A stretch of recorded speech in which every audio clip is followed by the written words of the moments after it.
Bonsoir, bienvenue à l'Archipel pour cette seconde carte blanche à Mathieu Amalric, qui est un beau projet proposé par Documentaire sur grand écran, qui est un partenaire de l'Archipel à l'année. Et je suis vraiment ravie que les filles redonnent un souffle au documentaire et à Documentaire sur grand écran. Et voilà, c'est toujours des très beaux projets, des très belles projections. Je suis heureuse de vous voir nombreuses et nombreux. Du coup, on a la chance ce soir d'avoir Jean-Pierre Duré, Andrea Santana et Mathieu Amalric, donc je vous invite à les accueillir chaleureusement.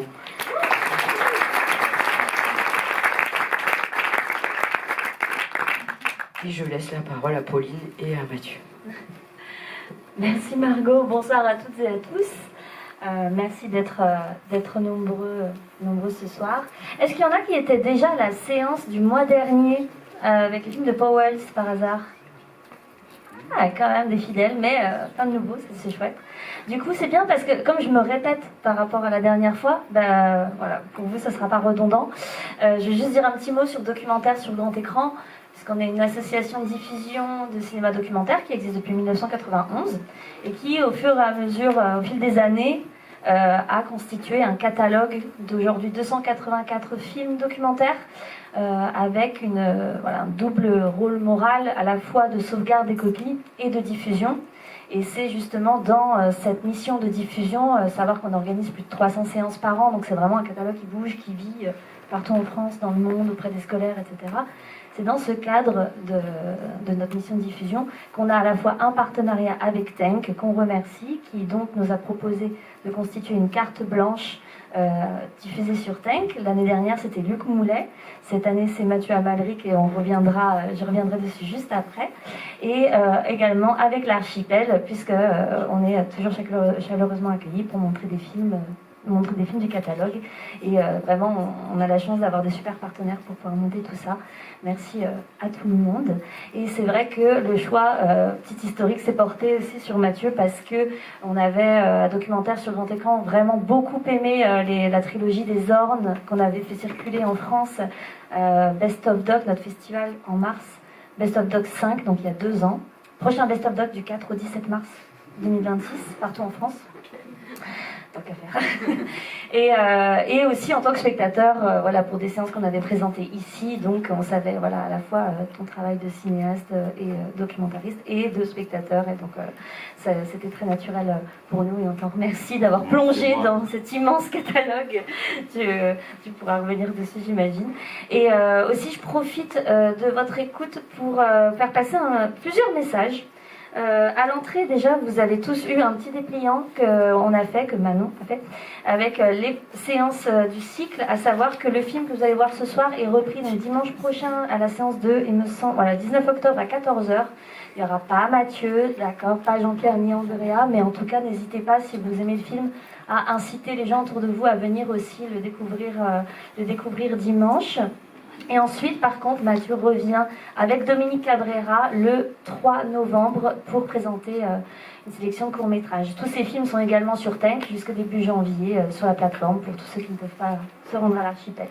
Donc n'hésitez pas à en parler autour de vous, aussi parce que ça nous soutient, c'est-à-dire que déjà, c'est l'occasion de montrer ces films qui sont très importants, mais également de soutenir Documentaire sur grand écran, puisque vous avez également reçu une petite carte qui s'appelle « Devenez partenaire de DSGE, préservons ensemble les films documentaires », puisque, petit point technique, aujourd'hui on est face à un enjeu crucial qui est la sauvegarde des fichiers numériques des films.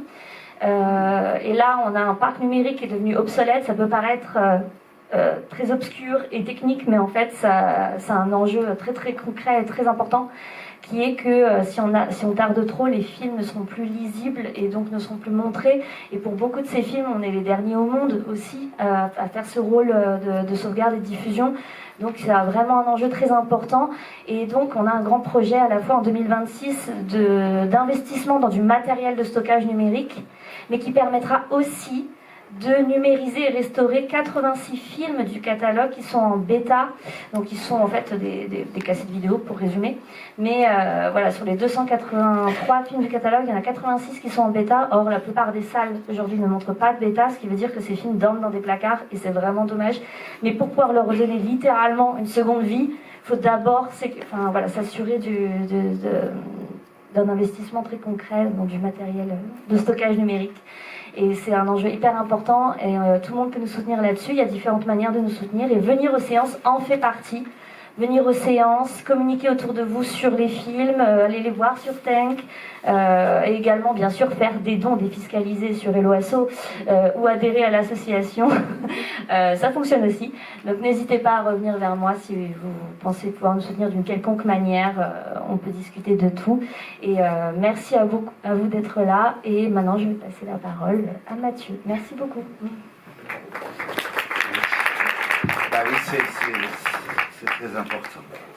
Les films numériques, à vrai dire, se perdent beaucoup plus vite qu'on ne le croit et beaucoup plus vite que la pellicule, qui est finalement souvent, on doit repasser les films en pellicule pour être certain que dans 100 ans, ils sont encore lisibles. Et des disques durs mécaniques, il y a des films fin des années 90, 2000 qui ont été définitivement perdus, quoi. Donc c'est un travail énorme que vous faites.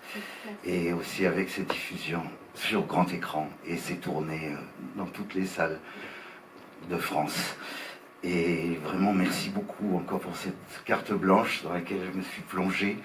Et là ce soir, en me souvenant du choc que j'avais eu au cinéma, je crois que c'était au début de 2008, non ? La sortie de votre film. Oui. C'est ça. Et j'ai eu envie que cette onde continue. Voilà. Et je suis tellement heureux que vous ayez pu venir ce soir. Et on va regarder le film ensemble. Et après, voilà.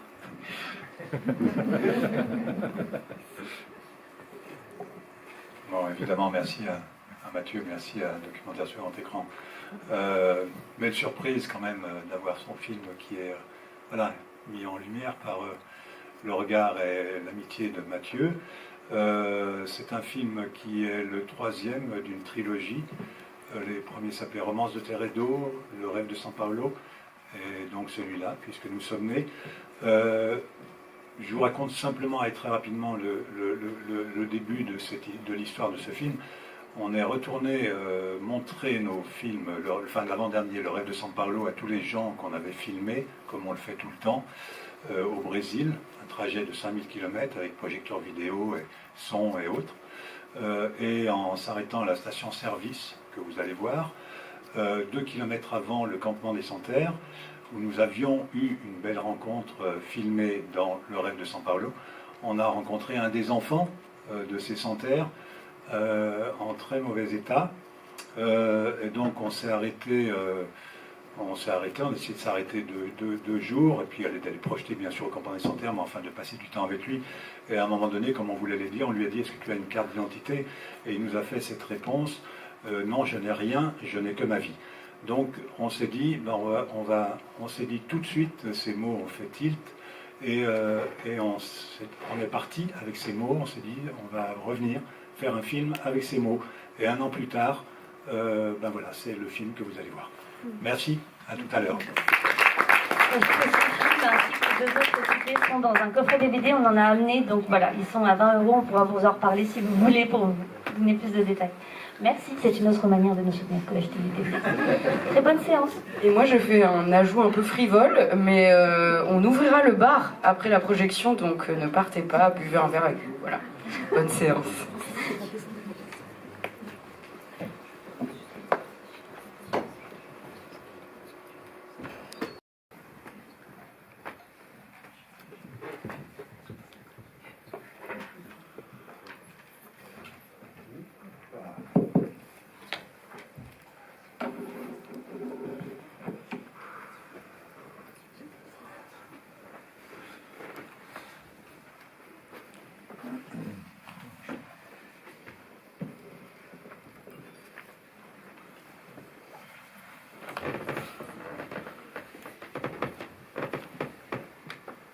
Et donc vous êtes arrêté à cette station-service.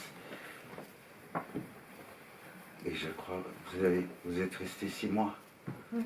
Oui, 6 mois, oui. Oui, 6 mois, parce que c'était le projet de départ, on avait décidé de rester 6 mois. Parce qu'on voulait faire quelque chose, on avait déjà fait donc les 2 autres films dont je vous ai parlé, et on voulait s'approcher du mystère de comment ces gens résistent, comment ces jeunes, ces adultes résistent, comment ils vivent, comment ils tiennent le coup, comment ils ont une telle énergie malgré tout ce qu'ils supportent, et qu'est-ce qui les tient, quoi. Et pour ça, il faut beaucoup de temps.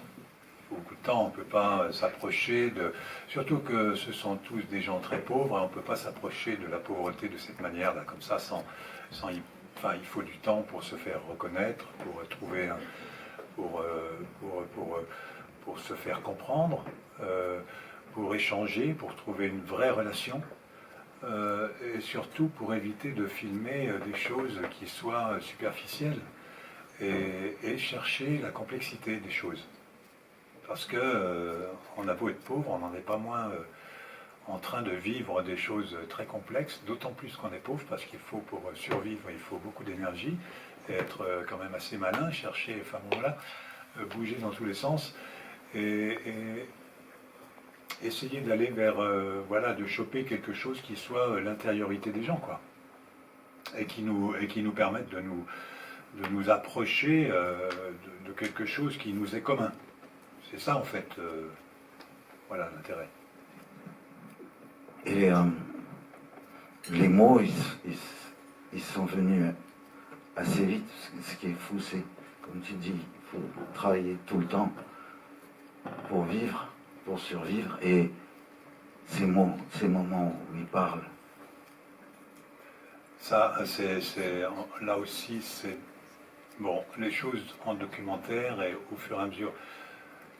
Il y a toute une période d'apprentissage, enfin où on s'approche, qui est très importante. Les gens commencent à basculer, les personnes commencent à basculer quand elles comprennent que vous êtes là pour véritablement passer du temps avec eux, que vous n'allez pas juste voilà, être là, puis vous en allez, ou juste poser des questions, ou je ne sais quoi. Ils ne savent pas ce qui vous intéresse, enfin ils ne savent pas ce qui nous intéresse. Donc, et on ne peut pas expliquer, qu'est-ce que c'est qu'on va expliquer, on est en train de faire un film, on veut essayer de faire un film sur vous, tout ça, ça ne s'explique pas. Donc ils ne savent pas ce que c'est qu'une caméra, ils ne savent pas. Donc il faut d'abord trouver cette relation, et il faut se choisir. Voilà, il faut trouver les personnes qui petit à petit comprennent qu'il va y avoir une possibilité d'échanger quelque chose. Eux qui sont, parce qu'il ne faut pas oublier, les personnes qu'on filme sont des personnes qui sont absolument, qui n'existent pas dans le regard d'autres gens que ceux qui leur ressemblent. Il n'y a jamais de regard sur eux qui les traverse, on se construise tous autant qu'on est, on s'est tous construits dans le regard des autres, au gré de nos aventures, de nos milieux sociaux. Or, eux, il n'y a pas de rencontre possible avec des milieux sociaux qui soient différents des leurs. Donc il y a quand même cette espèce de... Nous s'approchant deux blancs, moi je suis évidemment étranger, elle est brésilienne, mais quand même d'une classe sociale supérieure. Donc c'est déjà quelque chose pour eux qui est de très étonnant. Et petit à petit, les mots, ils viennent pas... Enfin, en documentaire, ils ne peuvent pas venir comme ça. On avait décidé de ne pas poser de questions et de filmer véritablement des situations, que les mots, que les gestes, que tout ça soit parole d'une certaine manière, et que ça puisse nous toucher véritablement.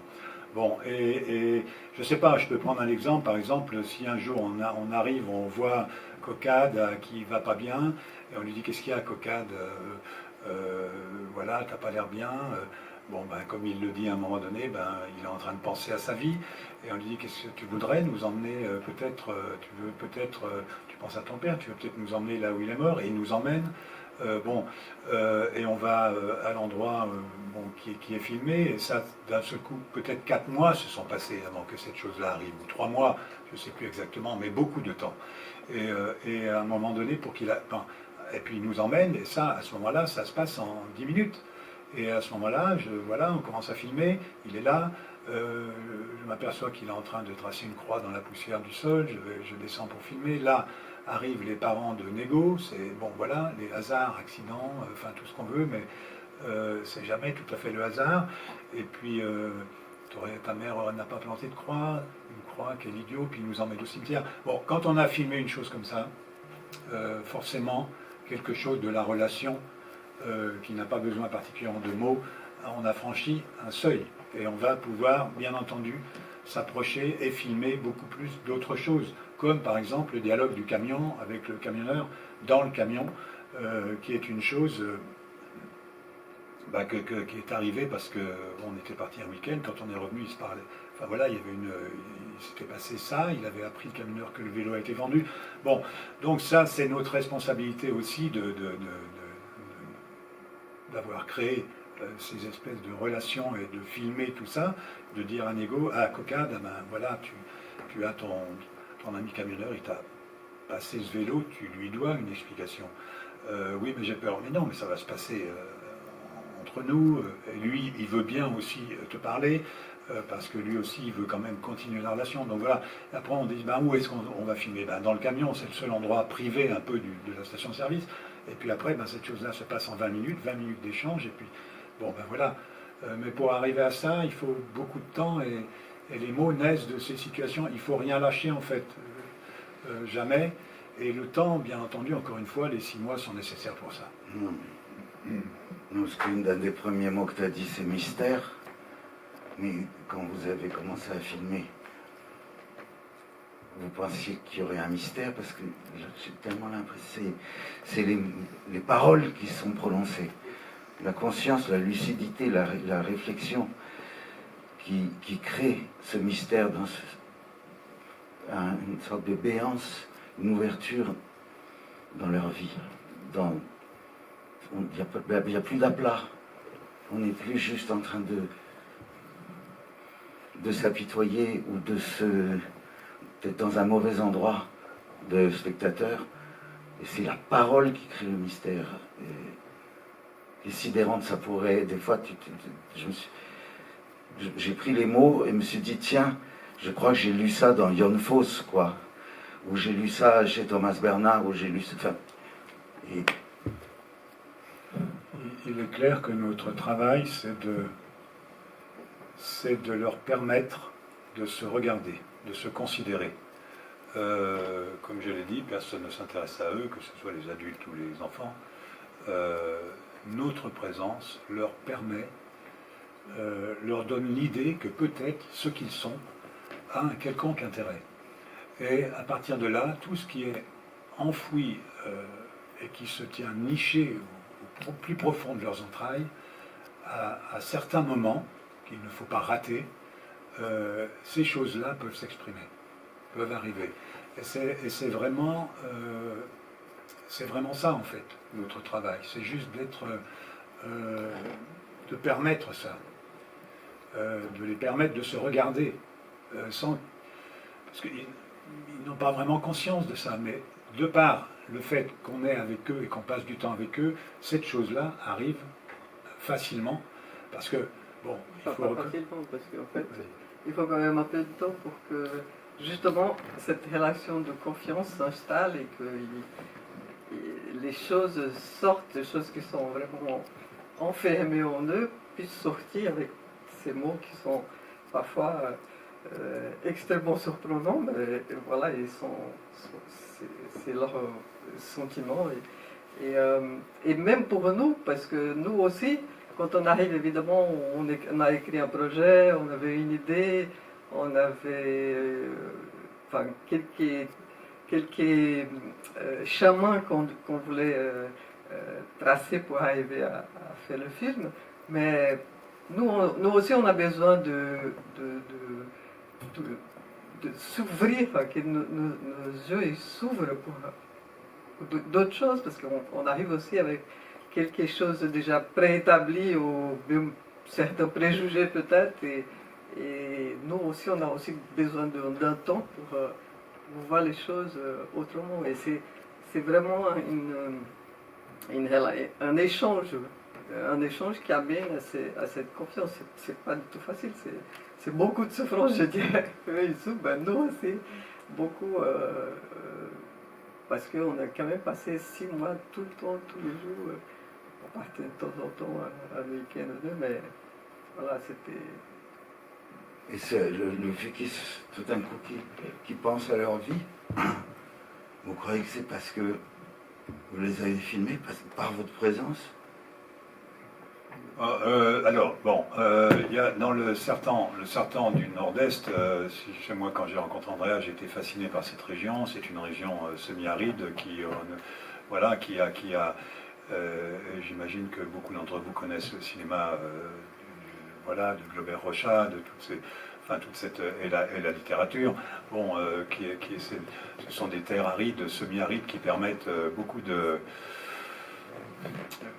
spiritualité, c'est un grand mot, enfin beaucoup de prophéties presque. Tu parlais de... Bon, voilà, il y a eu des prophètes dans cette région.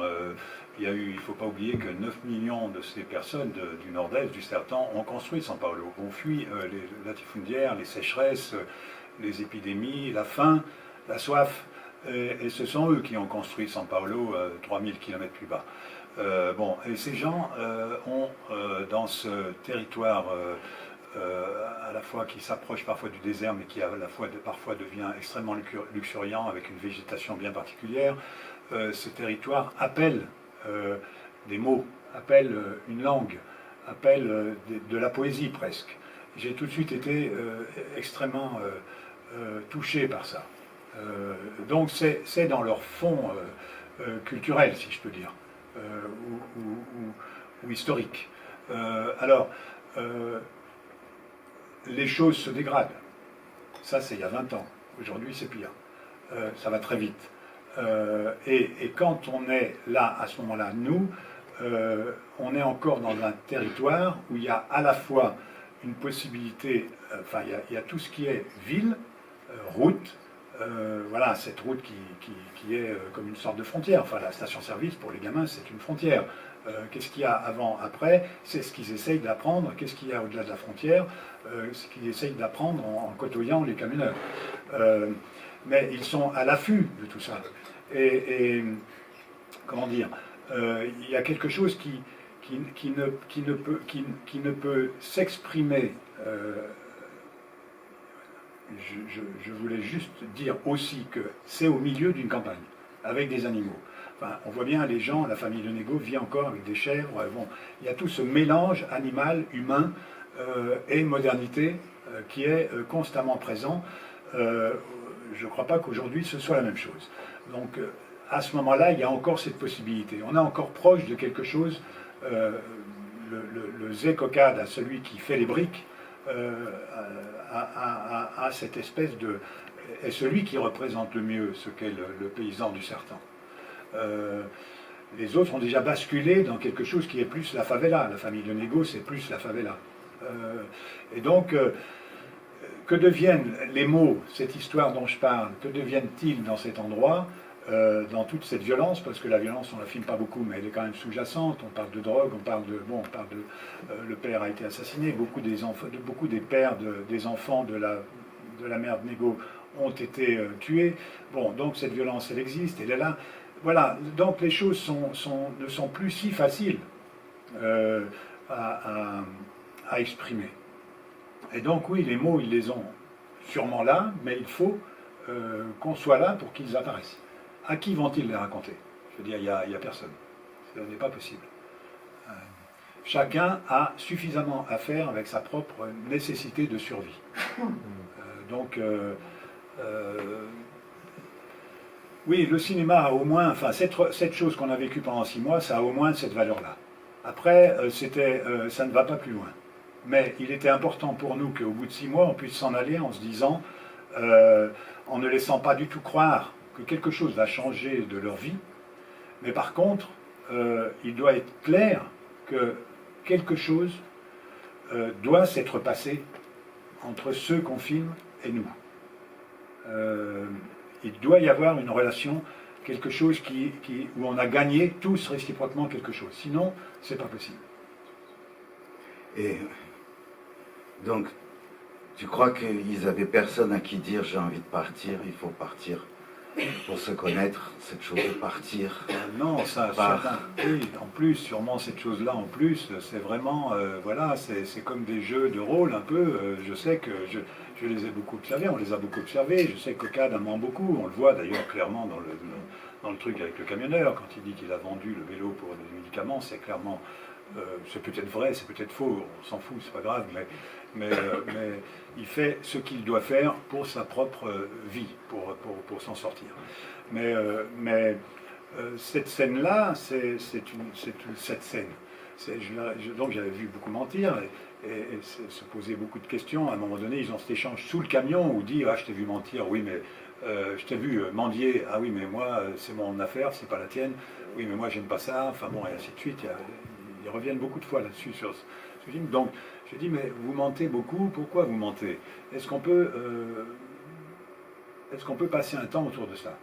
Et puis il y a une heure, il s'assied soit dans cet espace qu'on aime bien, sur l'espèce de petite pierre un peu à l'écart, où il y a des camions qui passent, et là se passe du temps, c'est là que ça s'arrête, mais il y a cette possibilité qu'ils sont là avec nous, et puis ça fait son chemin, puis à un moment donné, il y a cette conversation qui arrive. C'est tout. Mais encore faut-il le croire en eux. Je veux dire, je me suis souvent dit en filmant que si on ne... Enfin, c'est parce qu'on croit que les choses arrivent. Si on n'a pas cette tension-là dans le fait de filmer, en général, il n'y a rien qui arrive. Ou très peu. Ou alors on est à la traîne des choses, à la remorque. Mais il faut vraiment... je ne sais pas. C'est un peu magique, mais je crois à ça. Si on n'a pas cette tension et cette chose qu'on fait monter, et que les autres se disent, mais ils veulent quelque chose de nous. Voilà. Et donc, cette chose-là, elle apparaît. C'est comme ça que je le vois. Et ingénieur du son, ça passait par une caméra. C'est toi qui filmais, c'est ça que je viens de comprendre. C'est toi qui filmais. Et toi, Andrea, tu faisais le son. Non, vous étiez tous les deux. On était là tous deux. Mais, on est tous les deux. Parce qu'en fait, on essaie d'être... Comme on passe beaucoup de temps et que nous deux, on essaie d'être un peu discret. Donc c'est une petite caméra avec un micro. Voilà, pour ne pas avoir toute une équipe. Parce que ça compte aussi par rapport à la relation. Et même financièrement, parce que 6 mois avec une équipe. Et aussi parce que, voilà, on passe beaucoup de temps aussi en attente de quelque chose. Et voilà, c'est pas simple d'attendre. Et en même temps, c'est important qu'on soit que nous deux. Bon, voilà. Notre travail, c'est un travail collectif, mais bon, c'est pas moi qui fais le Oui, je me demandais comme... Non, mais voilà, on a raison, c'est parce qu'il y a une nécessité. Si on peut passer 6 mois, c'est parce qu'on a décidé de mettre l'argent dans le temps. C'est tout. Et puis, bon, après, j'ai une autre raison. Je ne voudrais pas avoir quelqu'un qui fasse le son à côté de moi. Ça me gênerait beaucoup. Ni même quelqu'un qui met une perche ou je sais pas quoi. C'est pas possible. Donc, c'est vraiment... je filme avec mes oreilles, c'est tout. Ça contraint, ça veut dire. Mais c'est aussi ce qui explique tous ces gros plans, tout ça. D'abord, on est dans une station-service qui est très bruyante. Et puis, bien entendu, quand on fait un documentaire à égalité, quand même, vis-à-vis de mon métier, à égalité, la voix, le son est aussi important que l'image, dans le respect qu'on doit aux gens qu'on filme, d'autant que la voix, c'est ce qu'on a vraiment de plus proche de nous, c'est ce qui nous traduit, qu'on le veuille ou non, nous traduit qui on est. Bon, et Dieu sait si les voix qu'on entend dans ce film sont merveilleuses, malgré que... Et donc, il faut être proche, pour les entendre, parce que si je sais que mes oreilles les entendent, alors je sais que la caméra va les entendre. En gros, c'est ça, quoi. Oui, on avait aussi bien sûr comme ambition, enfin comme point de départ, de vraiment filmer dans leur regard au plus près d'eux. Après, voilà, ça aussi c'est le temps qui fait que personne ne nous regarde, on devient partie prenante de cette station-service, il n'y a aucun... voilà, on en fait partie, quoi.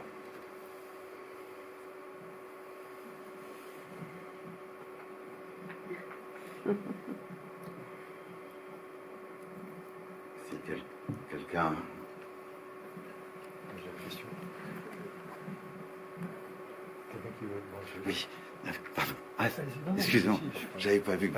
Vous disiez au début que vous retourniez en fait voir les personnes que vous aviez filmées. Est-ce que ça a été le cas pour ce film-là, enfin ce documentaire-là? C'est la première chose qu'on fait quand le film est prêt, c'est tourner pour montrer aux gens qu'on a filmé. Là, c'était un peu délicat parce qu'en fait, on a passé 6 mois dans cette station-service avec ces 2 gamins qui tournaient là-bas autour et on avait un peu peur de comment, si on montrait le film à tout le monde en premier, comment est-ce qu'ils allaient réagir par rapport aux 2 enfants surtout. Et donc on a montré comme ça d'abord à Cocade, après à Nego, et puis après à la famille de Nego. Et quand tout le monde était, on était sûr qu'ils étaient contents de la façon comment ils étaient dans le film, qu'on était, voilà, de la façon comment on leur a montré leur relation, etc. Là, on a fait une projection dans les stations-service. Et voilà, c'était très bien pour eux. En fait, c'était... Enfin, il y avait une relation qui existait d'amitié ou pas, enfin, de connaissance dans cette station-service de toutes ces personnes. Mais voir le film près, la façon comme ça racontait une histoire, où ils étaient ensemble dans cette histoire, c'était quelque chose qui a été très fort pour eux et pour nous de voir comment ils ont reçu ça. Merci.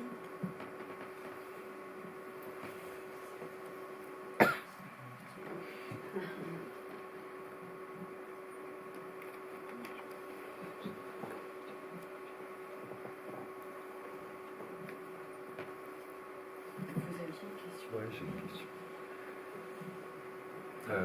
Oui, j'ai une question pour vous, parce que vous avez dit je filme avec mes oreilles.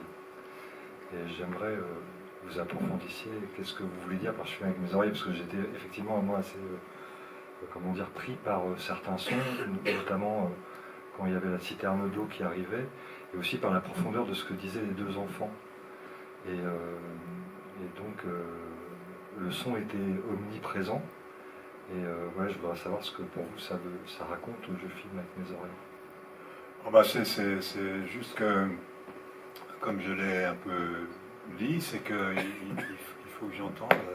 Enfin, je filme sans casque, donc je veux absolument entendre ce qui se passe autour. Le son, c'est quelque chose à 360 degrés. Le cadre, l'image, c'est toujours une focale qui délimite un rectangle plus ou moins grand ou un carré, 33, enfin, qui délimite un cadre, et ce cadre, le son, il s'en fout. Il est plus large, il est plus vaste, il est plus, voilà, il est omnidirectionnel, et ça joue, et voilà, c'est très important et dans le film, enfin, donc ça c'est une raison. L'autre raison, c'est aussi parce que, donc avec mes oreilles, je sais ce qu'il y a à gauche, à droite, et ça me permet de réagir à des choses. Mais surtout, c'est par rapport à la présence. Il faut que je veux à tout prix enregistrer les voix, que ce soit possible, qu'elles soient bien présentes, qu'on n'ait pas de distance avec ce que les gens nous racontent. Il faut qu'ils soient là. Voilà. Et donc, ça oblige à être proche, puisque je suis tout seul avec ma caméra et le micro. Après, on a un gros travail. C'est un film, donc...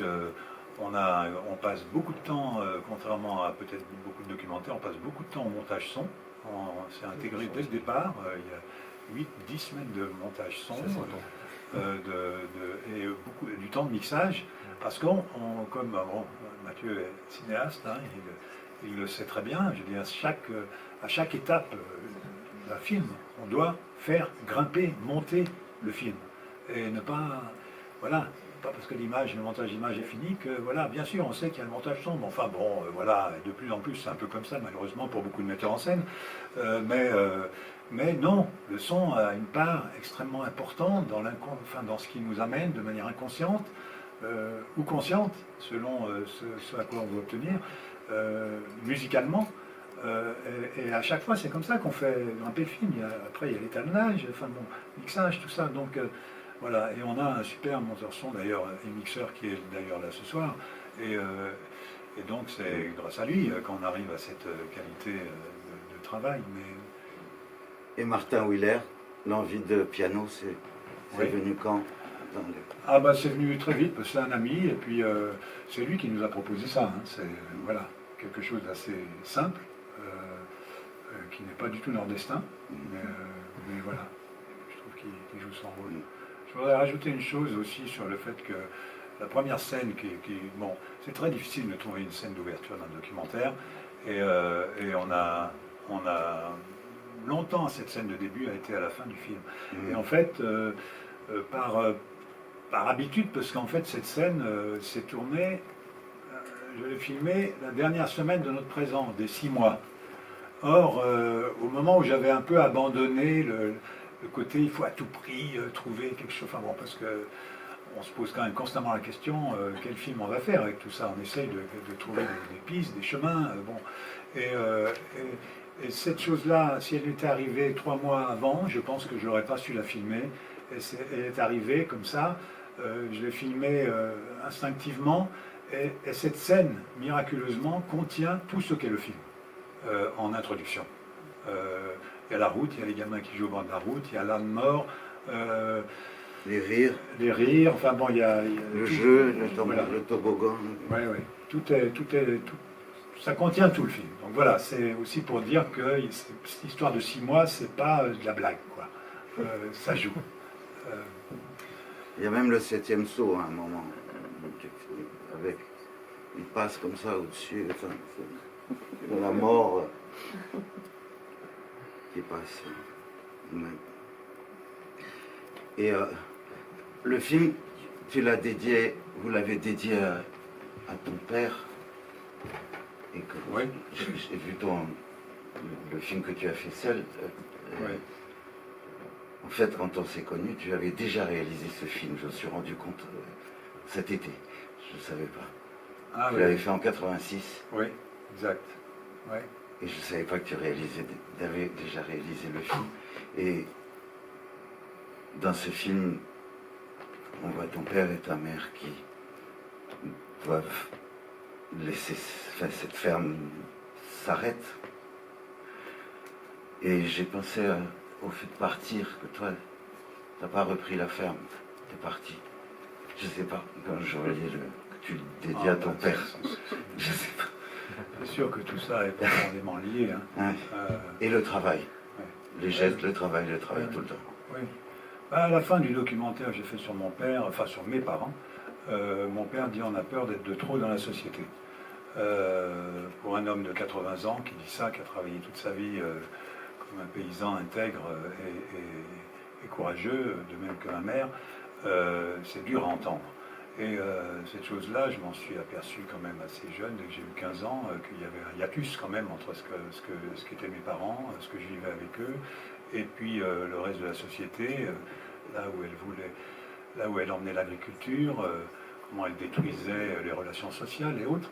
Et en plus d'entendre cette phrase, on a peur d'être de trop dans la société, dit tellement ce que sont les vies de tant de millions de personnes pauvres ou abandonnées ou à la dérive ou qui se sentent loin de toute considération, que franchement c'est ça qui me guide, nous guide dans les documentaires qu'on fait. Essayer de considérer que les pauvres ont une identité forte, s'apercevoir que si qu'on nous sépare d'eux de plus en plus en employant des mots valises, les pauvres, les assistés, et ainsi de suite, tant de mots. Évidemment, on peut penser tout de suite à la France, hein, où on vit les mêmes choses, mais tant de mots qui sont faits, de discours qui sont faits, en fait, pour nous séparer. Parce que au fur et à mesure, on réagit seulement en couches comme ça, les pauvres, mais les pauvres, ils ont une vie, ils ont des espoirs, ils viennent de quelque part, ils ont des aventures, ils cherchent à travailler, ils ont des enfants pour qui ils ont des rêves, et ainsi de suite, et ainsi de suite, et ainsi de suite. Bon, et donc, pour moi, c'est très très important pour nous de remettre des mots, des visages, des intelligences à l'endroit où elles se trouvent. Et tous ces gens ont une intelligence de la vie extrêmement forte, extrêmement importante, et on serait bien con de croire qu'on peut s'en sortir sans eux, parce qu'ils sont une expérience de notre humanité commune, et en se séparant d'eux, en les laissant s'en aller comme ça. Et Dieu sait si aujourd'hui, j'ai encore entendu aujourd'hui des choses à la radio et autres, Dieu sait si aujourd'hui on est loin, puisque maintenant nous avons des riches qui pensent que,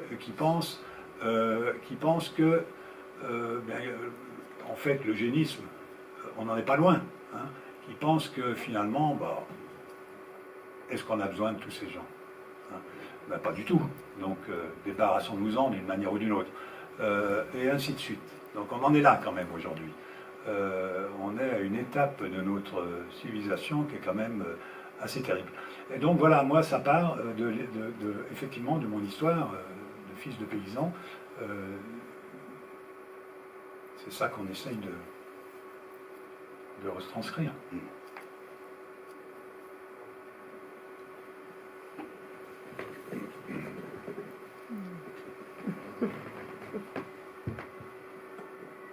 Merci, bonsoir. Je voulais demander combien de temps vous avez passé avant de commencer à filmer les gens, si vous avez pris beaucoup de temps pour les connaître avant d'amener une caméra sur le terrain. Et combien, oui, voilà.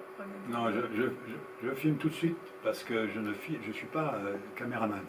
Donc, et je ne filme pas entre les films. Donc, à chaque fois, j'ai une caméra différente et il faut que je me la mette en main. Alors, c'est une raison. L'autre raison, c'est que je veux habituer les gens, les personnes, parce que je ne cache rien, on est là pour filmer. Et donc, évidemment, je ne filme pas comme un âne, je ne sais pas quoi, enfin, je ne filme pas comme n'importe comment, mais je veux dire, on filme tout de suite, oui. On a cet instrument, et avec cet instrument, on sait qu'on est là pour essayer de faire un film. Ça, c'est quand même très... Et jamais le son seul. Hein. Son seul. Des fois, juste avec un micro. Non. Non, parce que je me suis aperçu au fur et à mesure des tournages qu'il ne faut pas s'encombrer de matériel. Donc si je fais un son, je le fais avec la caméra. Non. Tu voulais parler? Non. Je voulais répondre. Oui, vas-y. En fait, comme Jean-Pierre avait raconté au début, on est tombé sur cette station-service parce qu'on est allé montrer le film aux personnes qu'on avait filmées avant, que c'était les enfants de cette famille et le monsieur qui fait les briques. Donc eux, on les connaissait déjà. On a fait un petit tournage dans notre film d'avant, dans le campement de Santerre où ils habitaient. Donc on avait déjà ce point un peu d'accroche, on va dire. On savait que c'était les stations-service, mais aussi eux, avec les mots qu'ils ont dit, qu'un d'eux nous a dit quand on est arrivé la première fois. Et après, à travers eux, on a été un peu introduit dans les stations-service et dans les environs. Et on a tout de suite connu Cocade, c'est celui qui habite pratiquement dans la station-service. C'était un peu comme ça que ça s'est passé. Et ça n'a jamais créé de la distance avec certaines personnes, le fait de commencer direct à les filmer? Il n'y avait jamais personne qui méfiait de voir quelqu'un qui, en plus, pas de quoi, qui arrive tout de suite en filmant? Non. Après, au début, il rigolait un peu, il faisait un peu essayait un peu de se mettre en scène, ou quand un était en train de filmer, l'autre blaguait, enfin faisait des blagues, mais avec le temps, on s'est intégré dans le paysage et puis voilà, ils ont compris qu'est-ce qu'on était en train de faire là-bas. Non, mais on ne filme pas quand même, on braque pas la caméra comme ça, c'est juste qu'on est dans une station-service, il y a tellement de monde, tout ça, déjà, il faut habituer tous les gens qui travaillent dans ces stations-service, il faut les habituer à notre présence et à notre caméra. Au début, pendant 2 mois, j'ai toujours entendu quand je filmais les gamins, ah, tu vas être célèbre, tu vas être ci, tu vas être là. Ou alors, il y a aussi la question de la prostitution. Ah non, ils vont emmener ton image là-bas en Europe, et voilà. Enfin bref, donc il faut passer ce stade, et après voilà. Et c'est pour ça qu'il faut se montrer, en fait.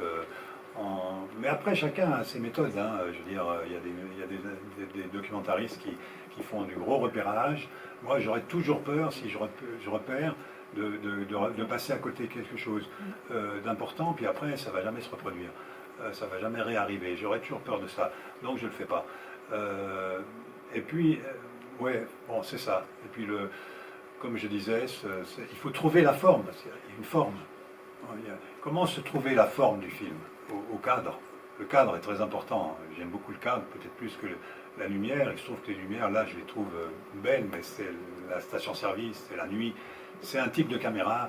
À une époque, je vous dis qu'en fait, 1 heure de cassette de cette caméra coûtait 4 euros, et que ce film a été kinescopé en 35 mm, et que c'est magnifique. Bon, le progrès n'est pas toujours dans le sens qu'on croit. Aujourd'hui, où on est en numérique, bon, il y a des choses, oui, d'accord, mais on se bat aussi avec des choses qui sont extrêmement désagréables aussi en numérique. Bon, là, j'étais qu'une petite caméra de rien du tout, 4 euros la cassette d'1 heure, et on fait un film, punaise, quand je l'ai vu la première fois en 35 mm, mais c'est trop génial. Bon, donc il faut trouver la forme, et pour trouver la forme, il faut filmer. C'est un travail de bûcheronnage. Il faut abattre des kilomètres de choses pour petit à petit sentir les choses et les faire advenir, et quand elles adviennent, ne pas les rater. Voilà. Je voulais vous demander comment se sont télescopés vos 2 mondes, à savoir que vous deviez être perçus comme des riches, forcément, et que pourtant vous filmez des aveux de difficultés à s'alimenter, des aveux de pauvreté douloureuse.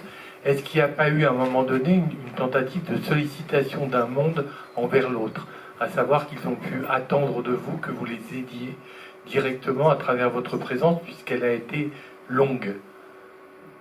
Oui, on aide de toute façon, parce que, si vous voulez, quand on va chez Zekocad à l'homme des briques, et on s'aperçoit qu'il n'y a pas 500 grammes de riz dans la petite maison, et qu'il n'y a rien d'autre, évidemment que tous les 15 jours, on va faire des courses avec eux, ou sans eux, et qu'on ramène des choses. Cocad à Nego, souvent on a mangé avec eux dans le restaurant de la station-service. Ce qu'on ne fait pas, c'est donner de l'argent. Voilà. On a donné, ces 30 dernières années, on en a donné pas mal. Après, si vous voulez, parce qu'il faut les soutenir et autres. C'est la seule relation qu'on peut avoir aujourd'hui. Mais je veux dire, sur le coup, sur le moment, non. Mais simplement être là avec eux, l'essence dont il a besoin pour brûler sa vache, on lui a donné quelques réals pour qu'il l'achète, sinon il n'a pas d'argent. Et la vache, il doit la brûler. Donc, des choses comme ça, voilà, évidemment. Mais des demandes, nous n'en avons pas eu, aucune, jamais. Des demandes de leur part, non. Mais bien entendu qu'on aurait quand même, on se sentirait mal si on faisait rien, quoi, je veux dire. Mais cette question, elle se pose tout le temps. Là, je vous dis que depuis la fin du film, 20 ans, on aide tout le temps, mais c'est très insatisfaisant. On a fait le film. C'est le mieux qu'on pouvait faire pour eux. Après, c'est un puits sans fond. Nous n'avons pas l'argent qu'il faudrait pour les aider. Certains s'en sortent. Bizarrement, Cocad, qui dit celui-là, je ne volerai pas, je veux un travail et autres. Et celui qui s'en sort le mieux, avec Zekocad, bien sûr, le terrien, l'homme de la terre, qui a élevé tous ses enfants avec beaucoup de difficultés et qui n'a toujours pas la terre dont il aurait rêvé, malgré Lula, malgré... mais toute la famille du côté de Nego, c'est la catastrophe. C'est terrifiant, c'est terrible. C'est terrible. Et il y avait une autre chose, juste pour compléter la réponse, c'est il y avait quand même quelque chose de assez compliqué à gérer, c'est que tous ces enfants, ils n'ont pas de père. Et où Jean-Pierre était un peu le père, la figure de père. Donc parfois c'était assez compliqué parce que je crois qu'il y avait quand même une espèce de rêve qu'il allait peut-être les amener. Enfin, c'était quelque chose qui souvent il fallait discuter, parler. Bonsoir. Une question. Combien de temps a duré le montage? 14 ou 15 semaines, quelque chose comme ça. Avec une chose qui a été magnifique à constater, qu'on a monté 14 semaines et puis il nous restait 2 semaines et entre-temps on a commencé à monter le son. Et on n'avait pas trouvé le montage final. Et en montant le son, donc en se détachant de l'espèce d'angoisse de trouver le film, c'est en montant le son, donc en étant plus détendu, en redécouvrant les fins de plan, le début de l'autre, comment on va rentrer de l'un dans l'autre, et ainsi de suite, que est apparu le film final, le vrai rythme du film, que les séquences se sont bousculées, déplacées. C'est grâce au son. C'est une chose que, bon, on n'a pas pu refaire souvent, mais je trouve qu'elle est très valable. Après, quand on a remonté et fini l'image, en une semaine, ça a été fait. Oui, parce que le film est trépidant. Ça passe d'une séquence à une autre. Je ne me suis jamais dit il s'agit d'une chronique ou d'une contemplation où il se passe, ça va à toute vitesse. Ils n'arrêtent pas de travailler. Tout le temps, il se passe quelque chose. Et je ne sais pas si le son a la... Non, bah voilà, il y a des séquences, mais après, entre les séquences, voilà, il faut... Et puis il faut qu'un documentaire, il faut toujours que ce soit... que ça peut pas être plat, quoi. Il faut qu'on ait le sentiment de... Voilà, de monter un peu. Enfin, il y a un chemin qu'il faut suivre, et il est léger, ce chemin, mais il existe. Et c'est ce chemin-là qu'il faut trouver. Après, il y a des scènes à l'intérieur, voilà, j'aime beaucoup, les cochons, enfin bon, et ainsi de suite, quoi. Il y a des tas de choses, on apprend plein de choses. C'est souterrain, en fait, c'est ça aussi, il faut trouver toutes les trous, les choses un peu souterraines. Mais on a une grande monteuse ici ce soir dans la salle, elle ne dit rien, mais elle pourrait nous dire quelque chose. Ouais, elle est timide. Elle ne va rien dire, Annette. Ah. Ok, ben on va aller boire un coup. Ouais. En tout cas, alors... Merci beaucoup.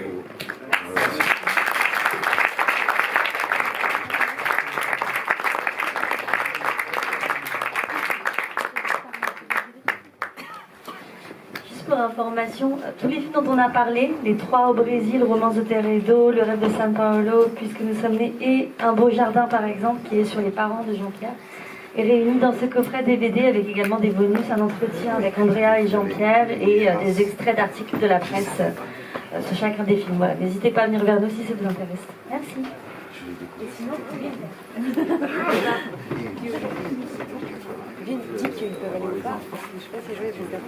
et vous pouvez aller au bar, bien sûr.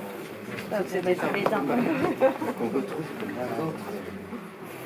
Je sais pas, Margot l'avait dit.